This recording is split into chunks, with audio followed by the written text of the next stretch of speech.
Do you ever play Modern Warfare 2 and feel like your aim isn't as top tier as it should be and you end up missing a lot of shots?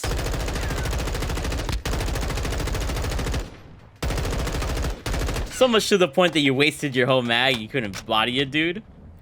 Well, I have some secret settings that will allow you to aim even better in Modern Warfare 2 and get those easy freaking kills. My name is Hero, and I'm one of the most consistent players here in Modern Warfare 2. I've gotten so many feeds, so many 5-ons, over 630 freaking MGB nukes. In fact, I actually got nukes with the most recent guns that just came out yesterday, and I have a nuke with every single gun in the game on this channel. And even more so, when it comes to rank play, a lot of people have relied on me for the best ranked play loadouts. So the point of all of this is that I'm here to tell you guys about the secret settings that were added with the Modern Warfare 2 Season 3 update that nobody else is talking about. This will help you play better and aim extremely well for those longer range kills and short range kills. So stay tuned.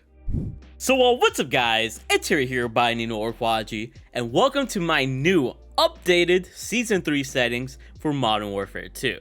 With this new update, they actually decided to add some secret settings that I wanted to expose to you guys. You know, you guys want to see some of my general settings so you guys can improve at Call of Duty and aim a little bit better for those farther range / shorter range kills. And I'll show you settings today on both my PC and my PS5 settings so that you guys can apply them, and these settings could work for Xbox wherever applicable. Before we head to the settings, really quickly, comment down your KD in the comment section below. That way, by the end of Season 3, you guys can kind of see if my settings have helped you guys, and I just kind of want to see where you guys are at. I want to help you guys improve. I've had a lot of people improve with my Modern Warfare 2 Season 2 Reloaded settings, and I want to see if my Season 3 settings could do the same. If you guys want to see even more content from me in the future, make sure you guys do drop a like, subscribe, and turn on those post notifications. I upload rank play sometimes, you know, rank play loadouts, a lot of public match multiplayer lobbies though, just because I love dropping nukes on fools, and a whole bunch of cool stuff. So if you enjoy dope moments, entertaining gameplay, or my personality, you've come to the right channel. With all that being said, let's go ahead and start off with some controller settings. Actually, scratch that. Before showing you guys my controller settings, one secret setting that they actually added with the Season 3 update actually applies to keyboard and mouse players. Now, I'm not a keyboard and mouse player, but for anybody that's interested, they actually added a keybinds preset, kind of how there's controller presets with this game now. They added them to keyboarders, and if you wanted to learn how to play, you know, in a different way, or you wanted to, you know, customize your own keybinds, they actually have a classic keybind option and simplified keybind option. Just thought I'd point that out for all my KBM players. But now with that out of the way, let's go ahead and show you guys my controller settings here on PC real quick, which also applies to PS5. So when it comes to my button layout, I actually play on bumper jumper tactical flipped, and this is actually the method where I actually jump shot with L2, aim in with L1, shoot with R1, and you know, use tacticals with X. People find that I play very weird with this sort of button layout, but the reason why I run with this button layout is because it basically allows me to use my controller as a modded controller in a sense, you know, like those scuffs and aim controllers, which I have a code of, use code here on aim controllers, or any special of those types of controllers, you know, battle beavers. This allows me to jump shot a lot more effectively without, you know, buying a special controller. I just use my regular PS4 controller, and I do this with my PS5 controller as well. I play on the same button layout, and I just jump shot with L2. This helps you with jump shotting, drop shotting, and those types of movements will really help you in Modern Warfare 2 to stay alive longer and win gunfights. So I definitely recommend playing on bumper jumper tactical flipped. I've been playing this way since Black Ops 3 back in 2015, 2016, and I've been playing like this for the last 8 years, and it's definitely excelled my gameplay highly. So try it out for yourselves. It might be a little bit weird to get used to, but it's worth it. And keep in mind, with all these settings that I'm giving you guys, some of this might be personal preference. You might be playing better with your own settings, and you could just tweak a couple of your settings with my settings and see if you play a little bit better. Just thought I'd mention that.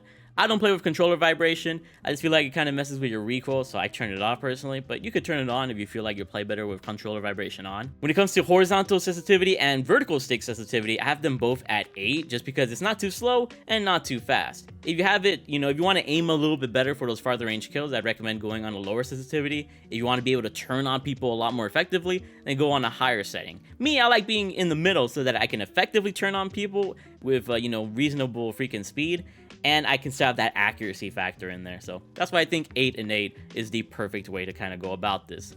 If you want to get used to a certain sensitivity, you could just go down in increments of 1, you know, get used to 5 sensitivity and see how you feel there, and then, you know, raise up to 6 and then go to 7, then go to 8, and just find where you're the most comfortable at. That's how people kind of find their sensitivities, but just thought I'd let you guys know about that. ADS sensitivity multiplier doesn't matter because I actually have that in my advanced section, which I'll show you guys, but if I wasn't messing with my advanced, it'd be at 0.9. Sensitivity multipliers are all by default 1 here. Standard vertical aim axis, you know, standard there. Aimed outside behavior is default right here. Automatic sprint should be off because if you have automatic sprint on, you're just going to run into campers and you're going to get screwed over because you have automatic sprint on. You want to be able to reasonably control your sprint so that you can even catch these campers off guard. People always tell me, Hero, why do you have this off? And it's exactly to combat the campers in this game, and it's very effective at doing that. So do not have automatic sprint on, especially automatic tactical sprint. You'll just be screwing yourself over in my eyes. When it comes to equipment behavior, I have that at default. This is default. Interact/reload behavior is very important here. I have that at tap to reload whenever I play multiplayer. But for all my Warzone 2 players, I do prioritize interact, because when you do prioritize interact, you just press square, you know, at least on PS4 controller, to loot immediately. You don't have to hold square, which is nice. So if you're playing Warzone 2, change to prioritize interact. But otherwise, if you're playing multiplayer, do tap to reload because there's no sort of looting involved in multiplayer. When it comes to armor plate behavior, once again, for my Warzone 2 players, do apply all, and you'll be a lot more effective at putting on your armor. Moving on to advanced controller settings now, we have target aim assist on. This is going to allow you to have stickier aim and really take advantage of the overpowered aim assist in this game, allowing you to be more accurate. Aim assist type, you can either have Black Ops or default on. These are the best ones when it comes to aim assist type. Some people prefer default because they feel like Black Ops was nerfed, but I've been playing on Black Ops and I still feel like a freaking beast. So play on either one. Precision and focusing has some instances where sometimes your aim assist goes away, and you never want your aim assist to go away on controller because it's so powerful, and you definitely want to have it on at all times. So use default or Black Ops. When it comes to third-person ADS correction type, once again, just do assist, don't do precision or off. When it comes to aim response curve type, do dynamic. Dynamic is the absolutely best one because it makes your aim a little bit more stickier.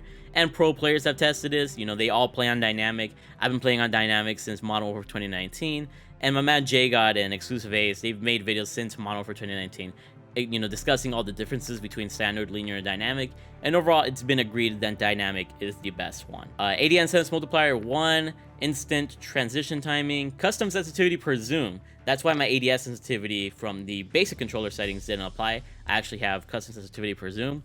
And when it comes to low zoom through 5x zooms, I have it at 0.9 just to be so I can be a little bit more accurate when I'm aiming down sights with this gun, or with a gun that has a low zoom optic. But when it comes to farther ranges, I feel like I'm too sluggish with some of these higher zooms. So when it comes to 6x to the super high zooms, I have it at 1.20. So I can kind of drag the scope with a little bit more, you know, speed, so I can kind of track my opponents if they're moving kind of fast. So rock these if you want, or you can switch them around to your own personal preferences. When it comes to dead zones, I have everything at 0.08, 0.99, and 0.10, and 0.14 for the triggers. The reason why I haven't changed a lot of these is because I feel like I'm too sensitive when I have them all to 0.00 or whatever the case is. Even though it's good to have 0.00, especially for the triggers, because they're more responsive. For me, I feel like they're too responsive, and I end up throwing like nades everywhere. So I have it at 0.10 and 0.14 just so they're not as responsive, and I don't automatically you know, throw my drill charges or semtexes that much, even though I still do. But this prevents that from happening a little bit more. So up to you how you want to have them. That's how I have it there though. Controller orientation up. When it comes to gyro aiming, there's actually a new setting. This is another secret setting called gyro ratcheting. And you could pretty much make it so that you can use gyro to do all of these actions, which is actually pretty crazy. So if you're into gyro aiming or anything like that, they added this with their Season 3 update, the gyro ratcheting feature, and you can mess around with that. I don't use gyro aiming. I don't think there's a point in me learning it, but it does kind of give you keyboard and mouse-like sensitivity on a controller by just moving your controller around. So you want to get used to that, you can, but that's not something that I'm personally, you know, affiliated with, and that's something you should maybe experiment on your own and see if you like it. I just like to use my traditional controller because I'm freaking 27. I've been playing this way since I was freaking 4 years old using a controller. I spawned into this life with a controller, man. So I'm gonna use it regularly. But if you want to get into gyro aiming, go crazy, especially if you're younger. With sprint slash tactical behavior, I have that at toggle. Auto move forward, off. It's very similar to automatic sprint. You don't want to have this on because you might get messed up by campers, so have that off. Tactical sprint behavior, I just have that at default. I believe all of this is default if I'm not mistaken. I kind of talked about this in my last settings video. And yeah, I don't see anything else. Yeah, the rest of this is default. So those are my controller settings in full, and I use this on my PS5 controller as well. Moving onwards now, let's get to the graphics settings. So here are my PC graphics settings. I will show my PC graphics settings first, and then I'll actually get on my PS5 and show you guys my PS5 graphics settings as well. So starting it off, you know, I've got a 3080 Ti display adapter. You know, it's the GPU that I run. I'll show you guys my specs, you know, on the screen right now in case you're curious. But I still tend to run everything at low settings just so I can get the most frames. So dynamic resolution should be off. Aspect ratio automatic, VSync should be off. Custom frame rates, I mean, you could just do that there. Display gamma 2.2, and that's it for display. When it comes to quality, this is where things really matter. Render resolution, you should always try to have it at around 100 because that's where you're able to see things very clearly without, you know, sacrificing too many frames. If you feel like you can't get enough frames, you know, you can move this to 90 or even 80. Because things will be a little bit blurrier at farther ranges, but you do want to have the best frames possible while being able to see your opponents as clearly as possible as well. When it comes to upscaling and sharpening, Fidelity FX Cast is the way to go. I find it makes my game look very nice, and I have it at 90 just to give it some really great sharpening strengths, and I can see the opponents clearly, and the game just looks overall more beautiful. Anti-aliasing, and it doesn't give me too many, you know, frame issues. Anti-aliasing, SMAA T2X. Quality should be low. Video memory scale should be at 90. If you have some problems, you could also put this at like 80 or whatever, but 90 has always worked out for me. Texture resolution, very low. You want to have this at the lowest possible because that's what's going to help you with multiplayer. In Warzone 2, you could have this a little bit higher at low, but generally you want to have this low because this really affects your frames and stuff, and you want to have the highest frames possible. So that's pretty much the overall lesson when it comes to these PC settings. Anti-stroke grip, normal. Nearby level of detail, low. Distant level of detail, low. Clutter draw distance, short. Particle quality, high. Particle quality level, high. More so for the tracers. Same with bullet impacts, I have that on. Persistent damage layers on. Shader quality, low. Tessellation off. On-demand text and streaming, you don't need that on. Streaming quality, normal. Volumetric quality, low. Deferred physics quality, off. And water quality is wave wetness. Shadow map resolution, very low. Screen space shadows off. Low. Shadows. Spot cache, low. Particle lighting, normal. Ambient occlusion, should have that off for sure. Screen space reflections, off. Static reflection quality, low. Weather grid volumes, off. Reflex low latency, I have it on just because it helps me. Depending on how you want to customize things, or, you know, obviously experiment, you can have it on plus boost and see if you get better frames that way. You can change it to on for like another 2 games and see how it feels that way, or you can turn it off. It's mostly experimentation, but I feel like most people should just have it on, not on plus boost, because I think just regular on gives you the most frames, from my experience anyways, and most people other experiences as well. Depth of field should 100% be off because when you have this on, you pretty much have a little blur effect like in the field, which is not really good. So you want to have this off so you don't have the blur effect. Just have it off. You're trying to play the game here and perform at the highest level. And the same thing occurs to world motion blur and weapon motion blur, especially world motion blur, because imagine you're turning a corner and you're trying to see something in the side of your vision. It's just gonna appear blurry. Like if somebody's like looking out a window, or see, you know, you're trying to peer out a corner, it's just, people are gonna blend in with the environment if it's too blurry. So you should not have blur on. It actually is a detriment to your overall gameplay experience. So if you want to play even better, have blur off in general. Film grain should be at 0, pretty much for similar reasons that I discussed earlier with the blurs.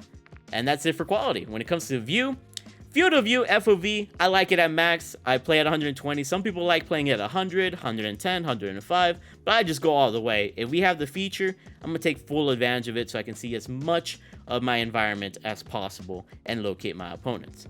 When it comes to ADS field of view, a lot of people really recommend, a lot of other YouTubers, they love playing unaffected. In my opinion, independent is the way to go. And the reason why I love independent is because with independent, when you aim down sights, you know, it's ADS field of view setting, your field of view goes back to 80. And yeah, it's a lower FOV, and why do you think that's bad? You know, it's not really a bad thing because you're able to see your opponents more closer to you than you would if you had affected. Because on 80 FOV, everything appears a lot more clearly to you, a lot more closer. And on affected, you're still at 120 FOV when you aim down sights, which means everything looks a lot more farther, which is kind of the example that I showed in the beginning of the intro of this video, where the opponent then looks a lot more closely to me because I have independent FOV ADS field of view. So to everyone independent, it's a life changer and allows you to get some longer range kills way more easily. When it comes to weapon field of view, have that at wide because it makes the weapon look as small as possible so that it doesn't take up too much of your screen. You can be more aware of your surroundings. Third person field of view, I maxed it out once again for similar reasons I did with the first person FOV, and vehicle field of view wide, very similar to weapon field of view that I just explained. When it comes to camera movement here, have it all to least to 50%, because if you have it at 100, then the game is going to be very shaky, you're going to have a lot of recoil, and you want to minimize the recoil of the shakiness of your screen all the way as much as possible. So have it at least to 50%. And then this is personal preference right here. And before we head to our audio settings, I'm going to show you guys my PS5 graphics settings real quick so that you can apply it to your consoles. And now here we are on my PS5 and showing you guys my graphics settings on PS5 to make it look as nice as possible. So starting it off, we got on-demand texture streaming off once again, you don't really need it. World motion blur and weapon motion blur need to be off. I've already explained this earlier in the PC section. Film grain should be off. Depth of field should be off. Fidelity FX cast should be on because it actually does help on the PS5 once again. And you should set it to 52. A little bit of a different number will still make the game look very nice for PS5 graphics. And you'll see opponents a lot more clearly, and the game overall will look very nice. When it comes to 120 Hz refresh rate, if you have the option to turn this on, put it on. Because having, double the frames of like 60 up to 120 will allow you to compete with other PC players who might have less than 120 Hz. This is only applicable to those of you guys that are on the PS5 or the Xbox Series X/S and have like an HDMI 2.0 freaking cable and have the monitor that goes up to 120 Hz / 144 Hz. This really comes in clutch, gives you more of a competitive advantage, and if you could turn it on, turn it on. It really comes in clutch on these next generation consoles, or current generation technically. PS4 and the old Xbox can't do that. Field of view, you guys already know, 120, independent, wide. I've already covered this within the PC section and why I use them. Third person field of view, 90, vehicle field of view wide. First person and third person camera movement, once again, you want to keep it as low as possible to have the less recoil, so you can be a lot more steady with your shot and it's not like distracting you. And the rest of this is personal preference. If you want to have high dynamic range on, if you have the option for it, put it on. It's pretty nice. But yeah, that's all I can really say here. Let's go ahead and head back to my PC. So hopefully you guys enjoyed my PS5 graphics settings. Here we are on my PC audio settings, which you can apply to obviously the PS5 and every other freaking console. Audio mix, I like having it on PC. A lot of people have told me that home theater is really nice to have as well. So if you're on console, use home theater. But honestly, PC has really worked out well for me. I used to use headphones-based boost, but ever since I switched to PC one day randomly, I feel like I hear footsteps a lot more better. So if you're on PC, run PC. If you're on console, run home theater. Or honestly, you can experiment with any of these, but I just felt the most success with PC. When it comes to volumes here, obviously you have your master volume at 100. Gameplay music volume, you don't want to listen to music while you're gaming. You want to be able to hear the footsteps of your opponents. So having this as low as possible, or even 0, will allow you to hear the more important stuff within the game. Dialogue volume, sometimes you want to hear some callouts and stuff, So having it at 40 is perfect because it's not overpowering too much, but you're able to audibly hear something and, watch out for callouts or whatever within the game, which could be very useful. Effects volume, this should be at 100 or should be the highest volume possible because this is what is going to allow you to hear your footsteps, hear the enemy's footsteps, I should say, and be very aware of your environment, thus giving you an advantage in your gameplay. And then voice chat and cinematic music volume is kind of your own kind of personal preference. Cinematic music volume is actually the music within the menus here. So if you like the music within the menus is too high, lower this thing. Because I know with the recent update, it was very high, and you had to change this music volume for cinematic. So keep that in mind. And I believe everything else here is personal preference, if I'm not mistaken. Subtitles. Subtitles are really important. If I wasn't a Call of Duty content creator and I didn't want my game, if I didn't care about my game looking clean, I would have subtitles on. So, seeing callouts is a lot better than hearing them sometimes, because sometimes audio cues are kind of delayed in this game. So being able to have it on for multiplayer, co-op, or DMZ, or whatever the case is very nice for this game to have.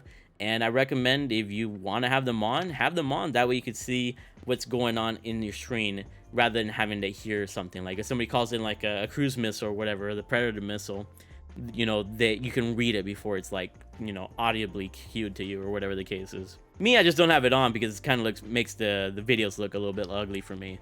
So, and I want to give you guys the best viewing experience, but yeah, definitely have subtitles on. And everything else here is personal preference. So now to end things off, let's go ahead and go to interface settings. So when it comes to interface, a lot of this is just kind of personal preference. Color customization, you can change the colors of everything. I just have everything on default. We have subtitles once again, and you know, subtitles I've already kind of explained. The HUD, you know, customize the HUD as much as you want. However, with minimap shape, you want to have this on square. Square has more area and will give you a little bit more coverage when it comes to looking at the minimap. So if you want to have a bigger advantage, put it on square. It has more, you know, circumference slash area compared to the circle. So use that square. You're going to be a lot more advantageous when it comes to UAVs and stuff. Minimap rotation on. Horizontal compass should be on. If you have this off, you're missing out on some key information, because when people shoot, especially when you don't have a UAV on, you can see shots being thrown on the compass, and that's where you should be looking whenever you don't have a UAV up. Crosshairs, I have them on just so I can be more accurate in the game. Hit markers visuals, damage-based hit markers, this is all personal preference. Center dot. This is something that I found has been helping my aim a lot. You guys might have seen it, you know, change within the intro. It's something that I've been experimenting with lately, and it's actually helped me aim a lot better. You can change decenter dot to be a little bit bigger, larger, or largest. I just have it at largest so I can see things in the middle a little bit more clearly, and it really helps me like kind of keep aim whenever I'm hip firing or even aiming down sight. So it's up to you. I feel like it helps. You can have it off if you want. I played fine without it, but I think I played a little bit better with it on. So this is one of the secret settings that I feel like most people weren't aware about, and it's something that you should definitely use. And when it comes to everything else, telemetry is kind of, you know, personal preference. I just have FPS on because I want to see my FPS, server latency, and packet loss in case there's any sort of lag. And then you can have anything else on if you want, you know, or you could have it all off. It doesn't matter. And you know, once again, we have inverted flash, you know, where there's the black flash and the white flash. If you want to have the black flash, you can have the inverted flash on. That way you don't have to be blinded and go to the eye doctor some case in 20 years or something. So up to you. I have it off because I just feel like the black flash kind of scares me, bro. I feel like my PC turns off or something when it comes to that. But yeah, that's pretty much all the important settings in today's video. Hopefully this helps you guys in terms of like improving your gameplay, and hopefully this video wasn't all over the place. Hopefully I explained everything as best as I could, and let me know what you guys thought about these settings. If they help you, make sure to drop a like, subscribe if you're new to channels, post notifications, and once again, just thank you guys for being the best supporters here on YouTube, Twitch, and Kick. I love you all, and enjoy Modern Warfare 2 Season 3. So hopefully you guys enjoyed the video. If you guys want to see these gameplays live, then make sure you guys follow me on my Kick stream at kick.com/themarkofahero. I interact with the chat, and we have a good old time roasting ragers and nuking fools.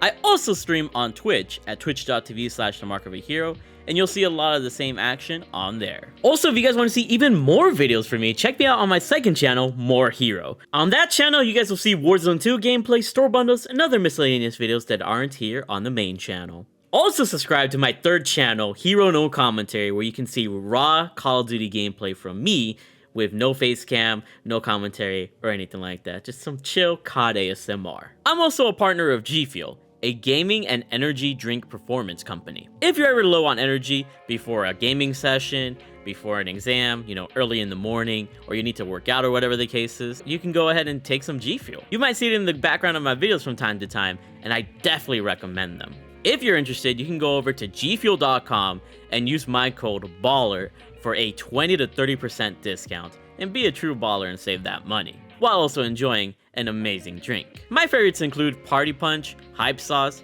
and Peach Rings, but you guys can choose what you want. Thank you guys for making this partnership possible. I really love you guys from the bottom of my heart. Thank you for being a beautiful audience, and without further ado, I hope you guys have a good fucking day. Stay awesome, and keep being big ballers. I love you all.